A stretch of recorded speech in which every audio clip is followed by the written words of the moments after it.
Olá, meu amigo, minha amiga, sejam bem-vindos a mais um Portal do José, que hoje inicia mais uma semana de uma forma bem positiva, porque você que acompanha os debates pelas redes sobre a realidade brasileira, tem visto que nós todos somos obrigados a trazer ao debate temas muito complicados, porque nós estamos falando sempre de perdas de vidas, de entrega da nossa soberania nacional, de subtração de direitos sociais do povo brasileiro, enfim.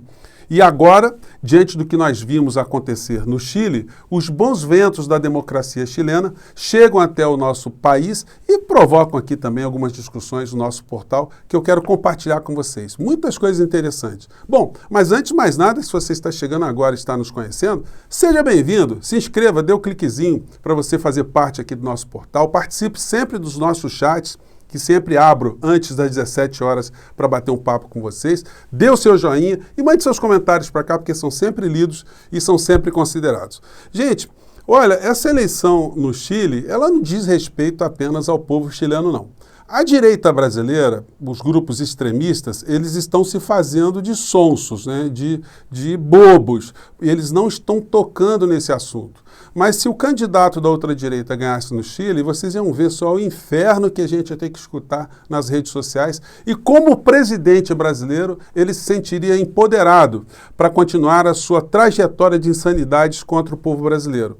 Os discursos que estavam sendo feitos pelo candidato bolsonarista chileno foram derrotados. Ele deu uma atenuada em muitas coisas que Bolsonaro diz aqui, fazendo uma outra roupagem em alguns temas, né, para o povo chileno, mas não colou. E a coisa mais interessante que a gente pode ver nessa vitória de um jovem candidato lá no Chile, é que o conteúdo dos discursos do vencedor é bastante interessante. Ele fala em fraternidade, fala em igualdade, fala em direitos humanos, fala em justiça social, em respeito às instituições, em valores da democracia, da civilização, do meio ambiente, respeito às pessoas, à diversidade, e ele não escondeu esses discursos ao longo da campanha.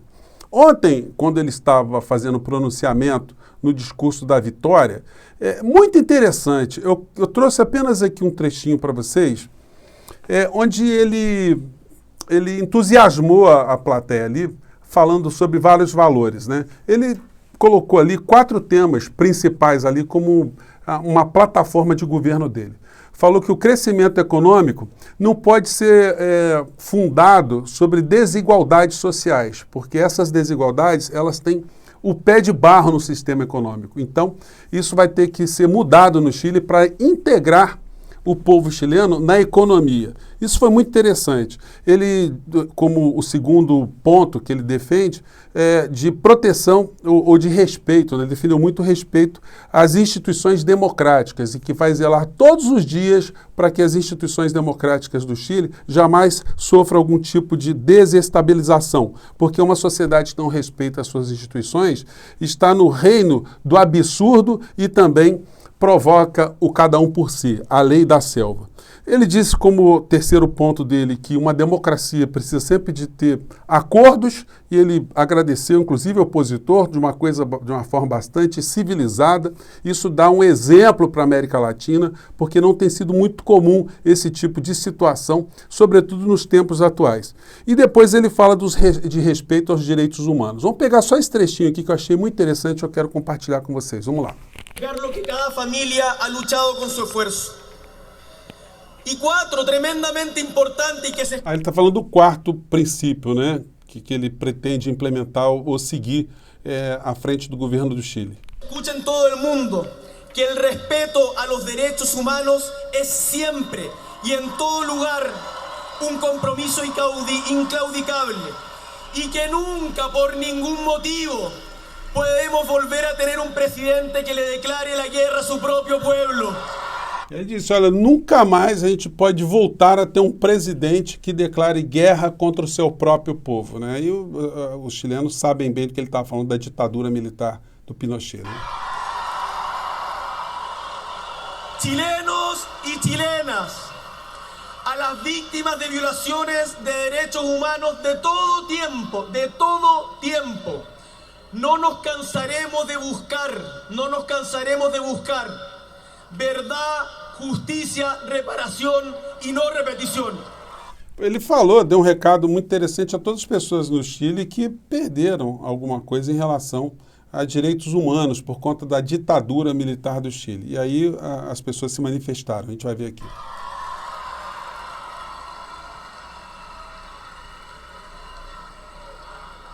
Ustedes saben que el gobierno que se viene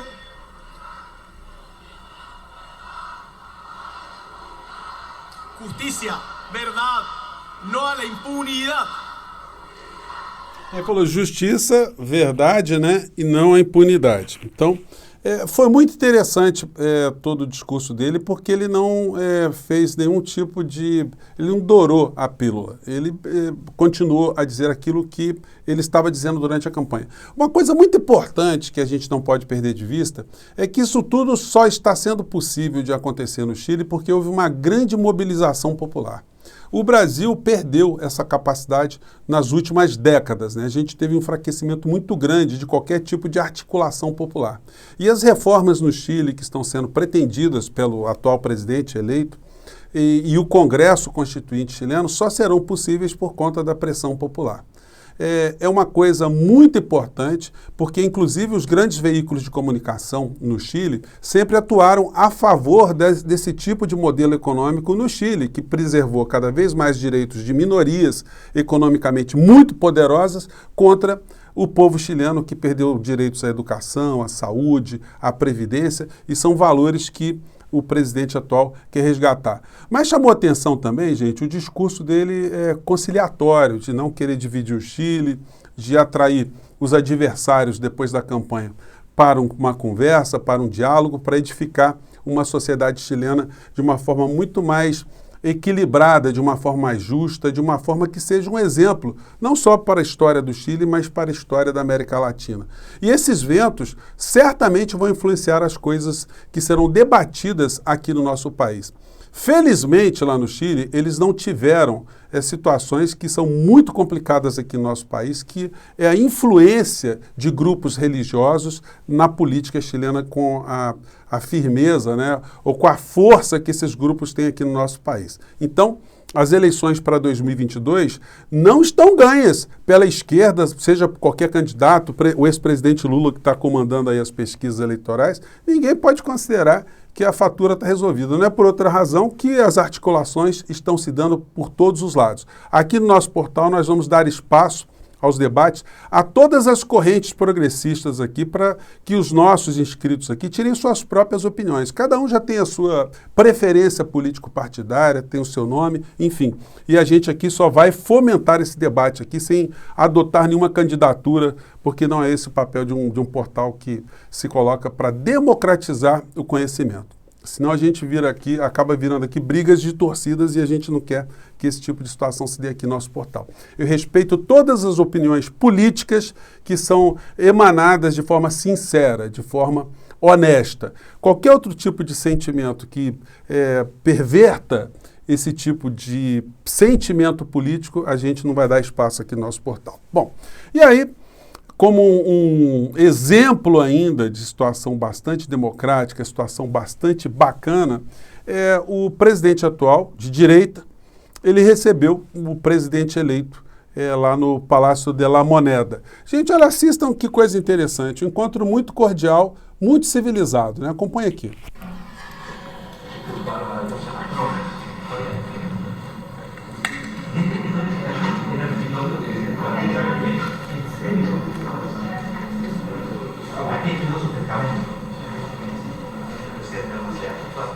Muito interessante, o Pinheira, ele apresentando, depois no finalzinho aqui, né, eles vão posar para as fotos, e aí ele fala, olha, vamos tirar a máscara agora só para fazer a foto. Vamos lá.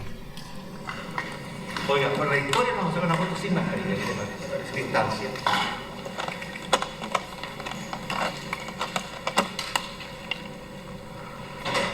E aí fizeram a foto. Então, gente, no Chile, alguns incidentes aconteceram, o poder econômico não assistiu passivamente, eles fizeram lá um lockout, muitas empresas de ônibus não forneceram ônibus para o transporte público, mas o chileno andou a pé, enfim, acabou-se tendo uma participação na eleição presidencial superior à eleição para os constituintes lá no Chile, que mostrou que a população acabou ficando com raiva e foi votar assim mesmo.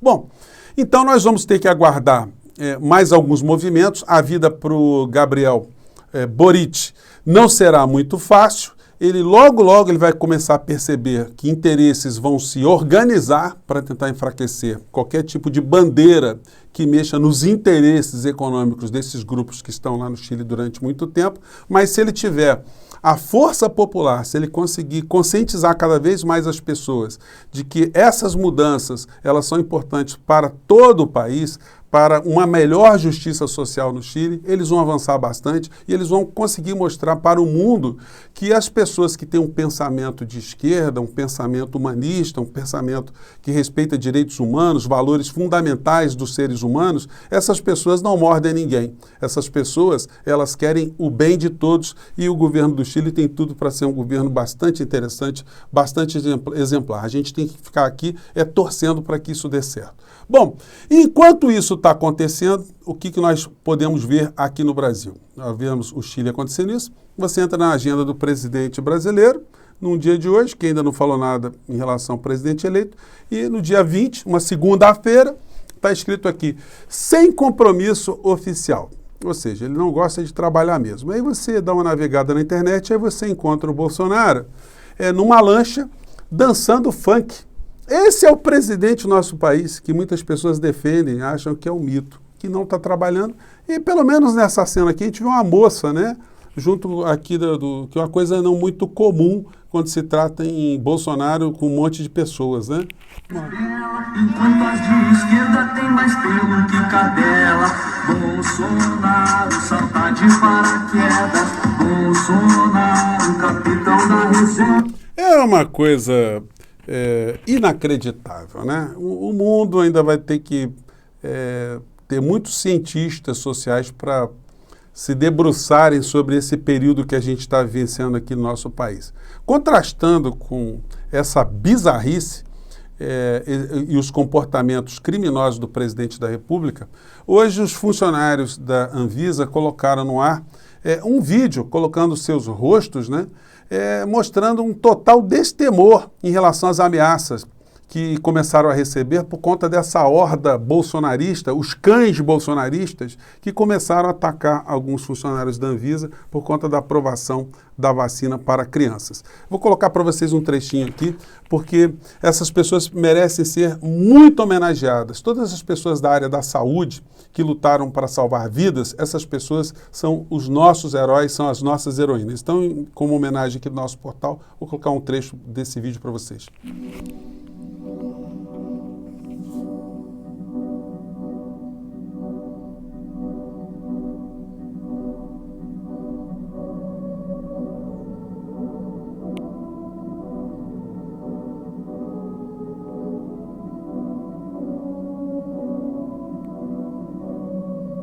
Gente, eu vou colocar esse vídeo na descrição para vocês, porque é uma atitude muito bacana, muito corajosa, de pessoas que têm convicção que estão dedicando as suas vidas para o bem do próximo, né? E não para se locupletarem, não para se transformarem em anti-humanos, em inumanos, como a figura que está sentada lá na cadeira da presidência do nosso país. Mas graças a esse tipo de espaços que nós temos aqui, as nossas reflexões vão chegando às pessoas, a gente vai trazendo as boas novas e vai explicando para as pessoas que ainda são muito pessimistas que nós temos que continuar na luta. Nada muda no mundo sem pessoas como você, pessoas como eu, pessoas que se comunicam, pessoas que querem de fato ajudar com que as suas sociedades sejam sociedades mais civilizadas e mais humanas. Mais uma vez, muito obrigado por vocês estarem aqui e viva o povo chileno, que eles nos inspirem para 2022 e, por que não, nos inspirem em toda a América Latina. Um grande abraço, até o nosso próximo encontro. Tchau, gente.